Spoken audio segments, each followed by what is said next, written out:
Ladies and gentlemen, welcome to the FringeRX. We are having a wonderful show for you. Even if you're in quarantine, we're breaking everybody back down. Everybody's off the street again, which is great for me because that means no traffic. In California, it's a good thing. But we have the virus out there. It's going full-fledged. This is December 2020, as Barbara Walters would say. But basically, we have a great show for you. I don't care if you're stuck at home. You have plenty of stuff to do. We have a wonderful guest. Her name is Ash Marie Alina, and it's her birthday today. She is 19 years old. Let's give her a big round of applause. Ashley. Hi. Welcome to the FringeRX. Thank you. Happy We'll to be keep you here. a safe distance over here.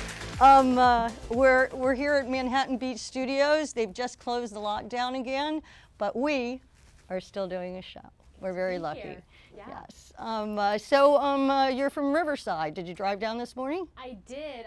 I'm originally from San Diego, moved to Arkansas. Now I'm in Riverside. So been a crazy life so far. Yeah, Arkansas? Arkansas, yeah. I moved there when I was 11. Okay. So we're going to start right away for you to tell us exactly, well, everybody knows the FringeRX is about, fringe alternatives to Western medicine, trying to get to the root of a cause for a diagnosis. And Ashley, at 12 years old, was diagnosed, or not diagnosed, I would say, just became very sick. Why don't you begin there and tell us what, so it was right after you moved to Arkansas. Yeah, it was about a year after I moved to Arkansas, but I was actually back in LA for a singing competition, and I just started throwing up, and I didn't know what was going on. I thought I was like getting the flu or something, and being 12, I didn't want to say anything because I thought that my mom would make me like not do the competition. So I just didn't say anything, and it wasn't like I didn't feel sick or anything. It just was random, like I just was eating something and it just threw it up. Right. And so I was like, well, which kids do, yeah, right? I was like, that's Yeah. normal, okay, like that's okay. But then when we got home, it just didn't stop, and it was happening like increasingly. It was, every time I would eat something, it would just throw up, and it was like an acid reflux thing almost. It wasn't your typical flu type of throw up. Right. And I was scared because I was 12, and there's a lot of stigma around 12-year-olds throwing up. You're going through puberty and stuff, and so I just. What grade were you in? I was going into 8th grade. Okay. It was the summer between 7th and 8th grade. I was always a year ahead, so everyone, I just didn't want people to think that I was having an eating disorder. So I didn't tell my mom for the first month and a half, but I also wasn't very good at hiding it, so she caught on very quickly and immediately took me to a doctor. We went to the doctor, and they thought I had an eating disorder. What, they thought you had anorexic or Yeah, something? they thought that I was bulimic. Oh, okay. So they tested my throat. You can, see if, and then I said, okay, well just give me food and I'll throw it up for you. And so I did that. I just sat in front of them and I ate food, and I immediately threw it right back up. It happened within 5 minutes, and they were like, okay, there's something wrong with you. We just don't know what it is. And so immediately I started going to all these different hospitals and just specialists. We went to Kansas City, we went to Missouri, we went to Little Rock. Wow. Everywhere that was around where we were living in Arkansas. And I saw lots of specialists, gastroenterologists, and nobody knew what was wrong. They did pretty much every kind of test. Did they do allergy, food allergy test? They did not. No. No, and the reason that they didn't was because it wasn't certain things. It was just everything. And it was all of a sudden. It wasn't like, oh, I started throwing up, and then over 2 years it got worse. It was just like all of a sudden one day I wasn't throwing up, and then the next day I'm throwing up 50 times a day. Now you just moved into to Arkansas. Do you think it was the house, or do you think it was the move, or do you think it was the environment, or? I think kind of now what we've talked about is that there was a lot of things going on in my life at that time, a lot of stressors. My parents were going through some stuff, some like custody legal stuff, and a family member got really sick. She got cancer, and so that, and then I was in a cheer team. One of the girls on our cheer team passed away tragically, and there was so much stress that I just was surrounded with that year. And then add on the singing competition. I was singing in front of 4,000 people. It was a lot. And so Right.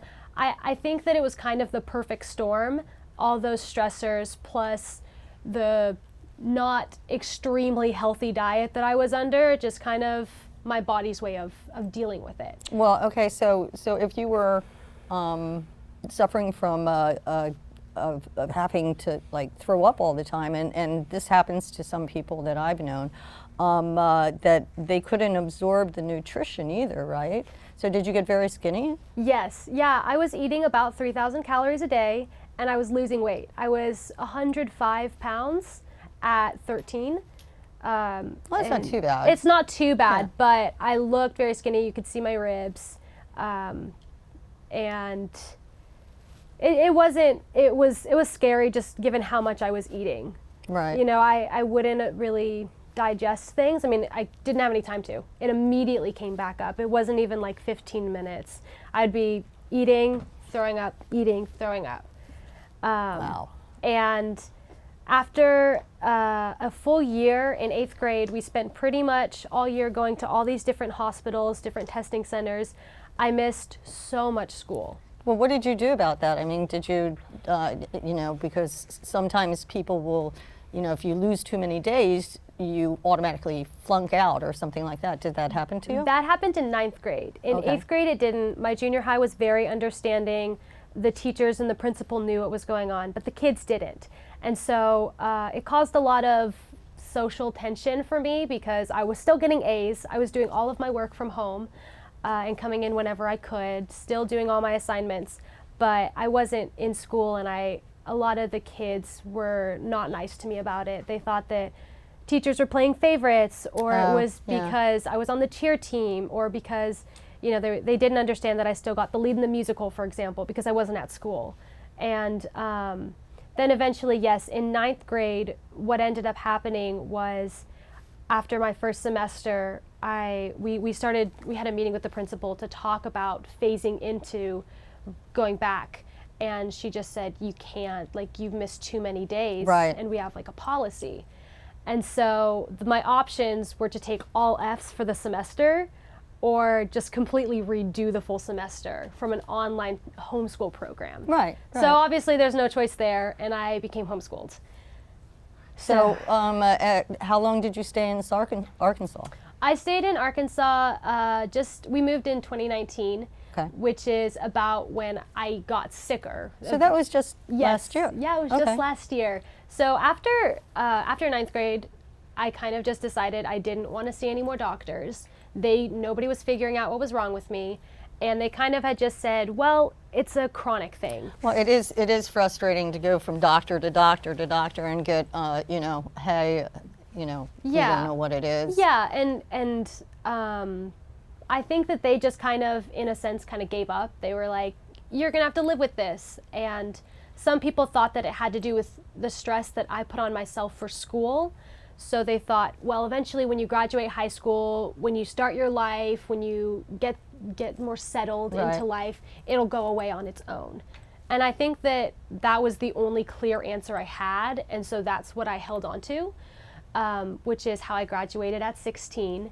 Which was really, it was a blessing in disguise. And then we moved right after, about like a year after I graduated, we moved to Riverside. So we know it wasn't Arkansas. No. It was It wasn't before, Arkansas. right. Yeah. After we moved, my intentions were to start doing more shows, to get in a studio and record an album. To have a life. To have a life in California. And this was while people were still saying, hey, you're just going to have to put up with this. Yeah. I eventually just stopped going to doctors. There were no supplements that helped me. I just kind of gave up on it, and I would just carry around a puke cup everywhere that I went. Oh, God. In my car, social events. I would actually like plan my social events around when I was eating. When you could eat and when you couldn't. Yeah, well, I mean, I wouldn't eat with my friends, which is a huge thing in a teenager's social life, you know? That's what you do as a kid. It's huge for everybody because people share food. Yeah. And when you always have to, kind of plan around that, you're missing part of the social, community there, especially if you're Italian. Yeah, right. Or Mexican. Mexican. I'm actually, my family is Mexican. Oh, really? So Okay. So that has been something to get used to. My family doesn't understand that I can't eat certain foods now. They're like, Anyways. So when you moved to Riverside, that's when you finally got a hold of a functional medicine person? Yes, after a few months. We noticed. It is kind of in California that we have all these, medical kind of woo-woo people. Functional medicine, alternative medicine, and this stuff really works, especially if it's incorporated with Western medicine. Yeah. So you, what was the doctor's name? It was Dr. Hoyt in Riverside, but what had happened was right before we moved, I had noticed some other symptoms that I hadn't noticed before. A lot of my symptoms were just bloating and the constant throwing up. And right. I felt like the bloating was normal simply because I started getting sick during puberty. So I really thought that was just like, oh, your body's changing. I'm growing into a woman. This is how women feel after every time they eat. They get bloated and distended and, they get sick and they don't feel well. Well, if that's the only thing that you know growing up, you kind of accept that as being normal, and it's not. Right. And then as soon as we moved, I just noticed there were these bumps in my throat. Every morning I'd wake up and my throat was just completely inflamed, and I couldn't talk, I couldn't sing, which was a huge thing for me. I've been singing ever since I could talk, basically. And was it fibrosis? Was it? No. Well, they think now, after being like scoped and having some treatment and stuff, that it's just the buildup of acid for 7 years. You throw up 50 times a day for 7 years. Yeah. There's going to be some damage from there's going to be damage. Acid. There's going to be little particles of food that get stuck in your throat. And because I wasn't eating the things that now I eat, my throat was just getting worse and worse, more built up, which was causing the inflammation and everything. So it caused just fevers, and I was sleeping all day, and I was so sick I didn't leave my house for a full month. And then that's when my mom came to me and she said, okay, we're gonna try this, don't know if it's gonna work, don't know if it's gonna help. And it was the diet? No, it was, we went to a functional practitioner, and he immediately tested me for food allergies. And it came back. Yes. Thank you. I mean, my God, that's the first question I asked. Did anybody test you? It doesn't hurt to test you, you right. know? Yeah, that's what they probably should have done that. But you're just throwing up over everything. Well, test you. Have a blood test, for God's sakes. Right. So that came back with over 60 food allergies. I was Holy cow. Yeah, I was allergic to everything from like asparagus to the most common ones, gluten and not sensitive. Dairy. Not sensitive. Well, allergic? There were some that were sensitivities and some that were allergies. There were about, the way that they give it to you, it's like there's a red list, a yellow list, and like a green list. Right. And the red list had about 45. The yellow list had about like 20. And then the green list had about 15 to 20 as well. And so after getting that test back, then I also got a Sibo Test back, which is a small intestinal bacterial overgrowth, and that showed that I did have Sibo. So that cuts out all grains and all any kind of sugar. So that cuts out even more food. And there were some other things, hypoglycemia and just some like hormonal imbalances that kind of were just a buildup and all these different parts of my body that were being affected.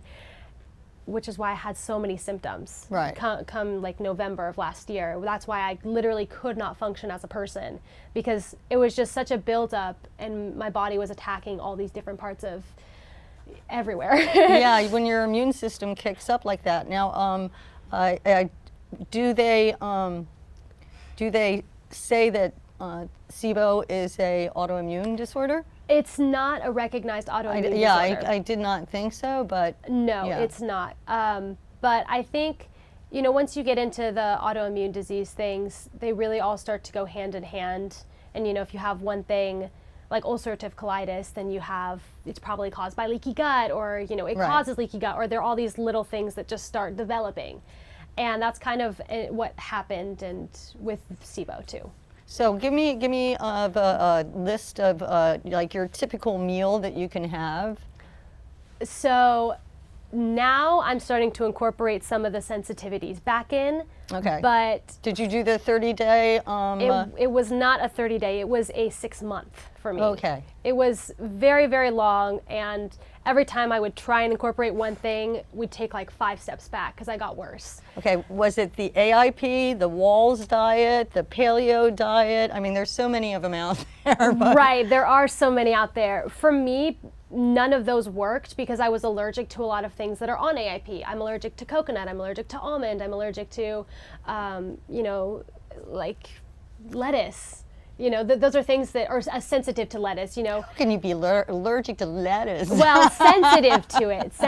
So there is a difference. I'm not going to go into anaphylactic shock, but I would have. You don't know. It could be any food. I'm just kidding you. Right. But I would have a reaction to it, and it would just, set me back a few steps. And so I didn't do a traditional autoimmune diet. It was really just cut out all the allergies and do low FODMAP on top of that. Okay, FODMAP. Yeah, low FODMAP does help with a lot of different autoimmune diseases. So mine was just it was almost like AIP, but like on steroids. Because Right. I had about 10 foods that I could actually eat. And that included, I could have grapeseed oil to cook all my food in, chicken, turkey, spinach, zucchini, carrots, and cauliflower. And that's what I lived on for about 6 months. But now you're reintroducing that back in. Yes. Yeah, Okay. there are certain things like I tried introducing broccoli into my diet. Are you vegan or plant-based? Or? No, I'm not, because a lot of vegans get their source of protein from beans, lentils, those kind of things. I can't have those because of low FODMAP. Right. And so the only source of protein and source of calories too that I get is from chicken and turkey. But I am very highly allergic to beef and pork. Really? And So red meat? Yeah, so I can't have any of those. Wow. I'm allergic to eggs. So there's really, the source of protein that I get is just from chicken and turkey. So if you're out and about, can you stop at like an El Pollo Loco? It's not it's not a smart idea.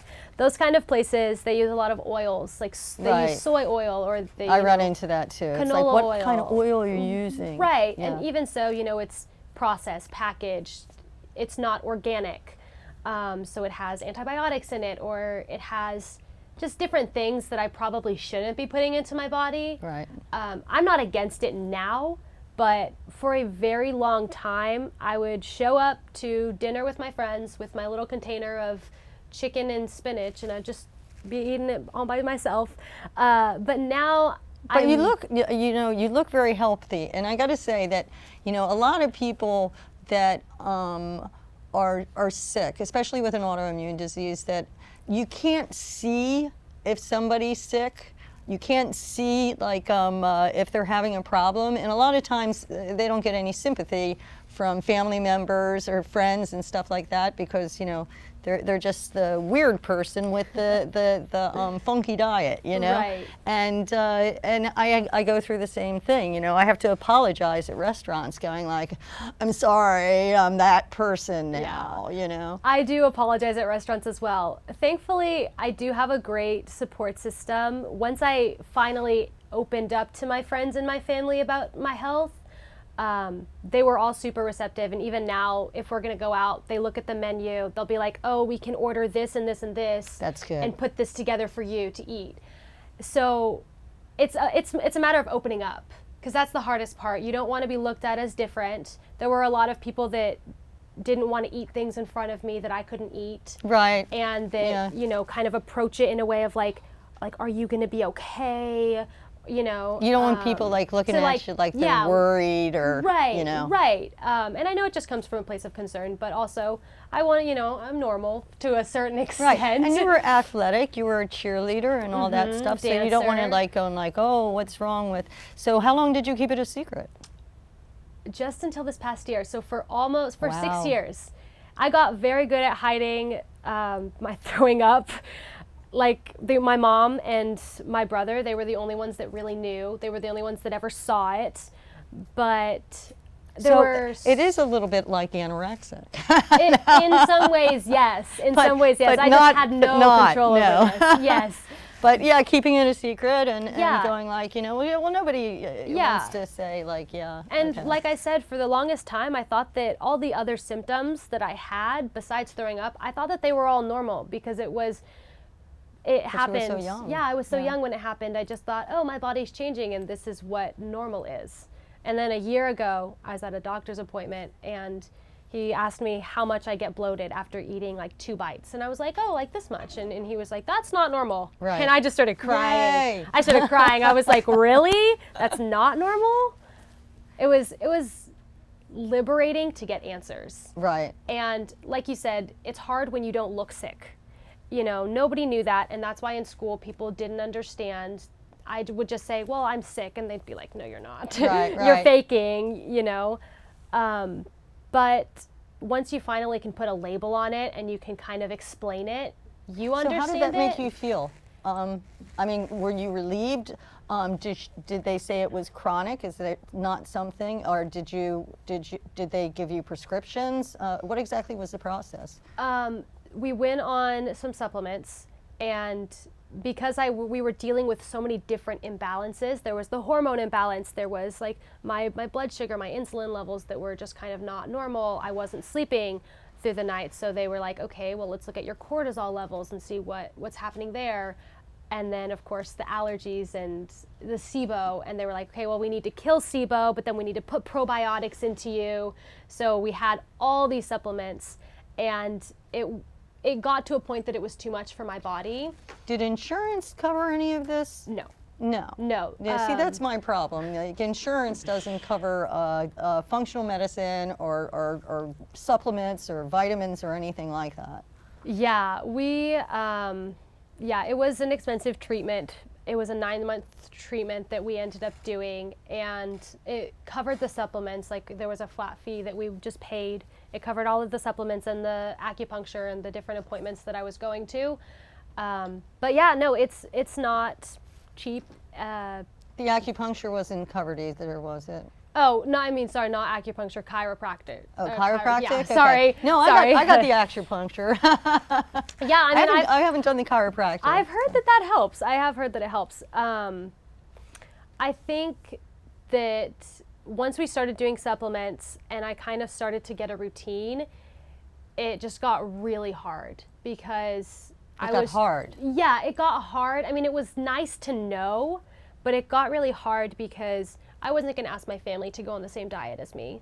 And I live with my mom and my brother. And so there's my brothers like snacking on cookies and chips and quesadillas, and it smells really good in my house. And like I said, I have a big Mexican family, and so I'd go over to the house and they'd be having all my favorite foods, and it was just like, well, I can't eat that, you know? I'm on a very strict diet. I'm more as AIP. Yeah. But I call it paleo on crack. Yeah, it is paleo on crack. It's very limited, but I got to tell you, sometimes I just want a peanut butter and jelly sandwich. Sometimes you have to. That's what I've realized. Okay, so do you cheat sometimes? I do. Okay. I do. Is there like repercussions that you have to pay? Because there is with me too. Yeah, so. Definitely. But I came to the realization a few months ago, I just was literally sitting in front of my pantry and I was crying because there was no food that I wanted to eat. I was so tired of chicken. I was tired of everything. I was just like crying. And then I just kind of was like, why am I on this diet to feel better? and to enjoy my life if I'm not enjoying my life? If I am mentally hating every part of my life because I can't eat the things and I can't go out with my friends and have fun and I can't have birthday cake, and I was just so upset, and I just said, well, now we need to find a balance. I'm at a place where I need to find balance. And I think that it's okay to have birthday cake. I think that it's okay to eat your peanut butter and jelly sandwich. Yes. As long as you're not doing it every day, and as long as you know, like you make your choices and you know. And so I think that, I had stuffing on Thanksgiving, and I'm going to have birthday cake today. It's my birthday. It's her birthday. She's going to have birthday cake. But I know that then next week, I'm going to probably have chicken soup all week. Yeah, there's the balance, Yeah, it is. It is. And that's how you enjoy your life with an autoimmune disease. So how do you compare what you were like before to where you are now? And I know that you're ready to start a career again. She's 19 years old, but she's been out of college for a while. No, high school. Yeah, high school.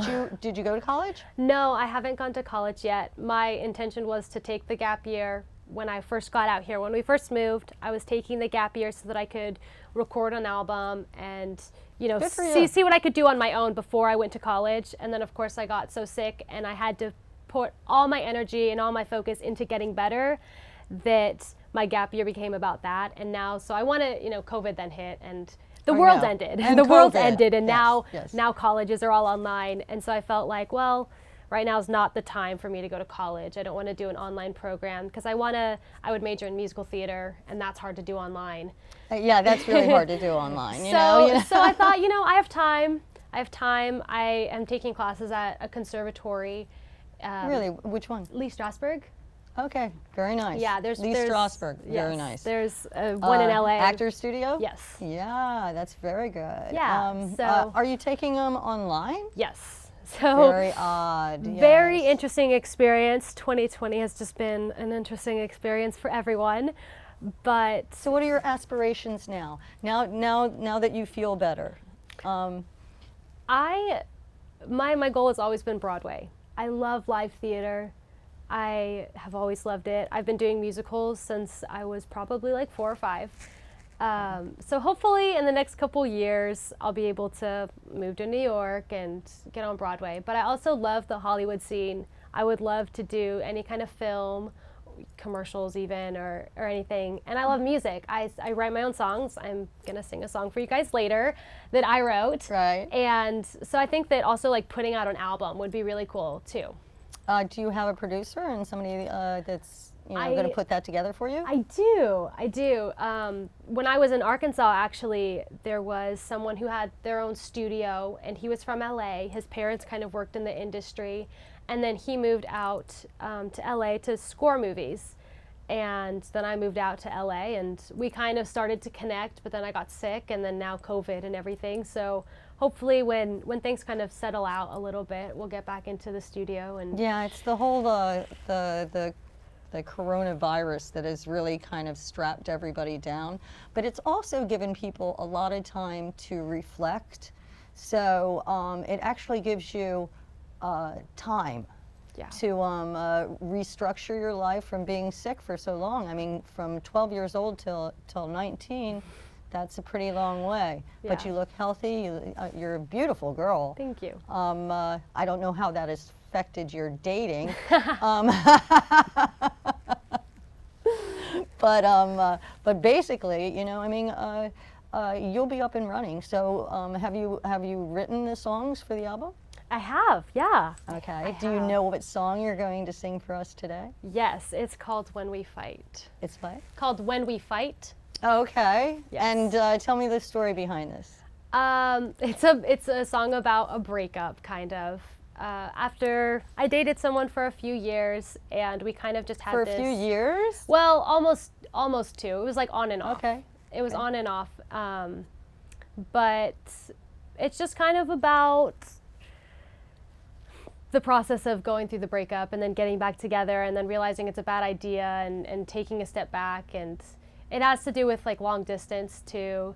Just didn't work out, but it helped me write this song. Oh, this So is I'm thankful amazing. for it. That's I'm amazing. so thankful for it. So, you know, and this is the cue that I want everybody to pick up from this, that no matter what kind of adversity that you're going through, that if you have, you know, good people around you, like you said, your mother had a lot to do with her pushing forward and not giving up, you can regroup yourself and pick up on life again, and that's a beautiful thing. You are so strong, and I know you did a podcast for a while. I did. For people to help them. So I think when you reach out and you help other people, that also helps you yourself. Yeah. So I in agree. this time of crisis and pandemic, we have a lot of things to be grateful for. We're just getting off of Thanksgiving. We're coming into the holiday season.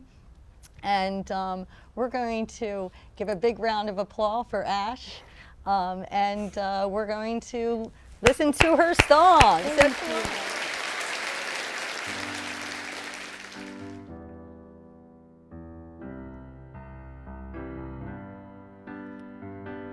You have a habit of moving on when you find someone new to call every night. It's been 2 times or maybe 3. I've lost count when it happens every other week. And I know you do it when we fight. And I know I'm difficult sometimes, but that little home that I've made in your mind, it's not going anywhere. I bet she thinks that she's the one calling you every night, but I've been there before. Last night you kissed me through the phone after saying you're tired of us always moving on. And I know you do it when we fight, and I know I'm difficult sometimes, but that little home that I've made in your mind, it's not going anywhere. I'm not going anywhere. And you're scared to call me, 'cause you know that you'll run back. But now I'm starting new, and I'm sorry that you can't come too. 'Cause every time we talk I fall apart. You cry and saying, baby, don't break my heart. And we fight and break up, and then somehow we get back together. But the next day you regret it, said it never should have happened. Something about it in the moment, you can't take it back. Funky thoughts were taking over, and you really can't control it. That's why hearts are getting broken. Do you have to love me like that? And I know you do it when we fight, and I know I'm difficult sometimes, but that little home that I've made in your mind, it's not going anywhere. I'm not going anywhere. Every time we talk I fall apart. You cry and saying, baby, don't break my heart. And we fight and break up, but this time we won't get back together. 'Cause I don't wanna do that when we fight, and letting go gets easier with time. Just know that little home that I've made in your mind, it's not going anywhere. I'm not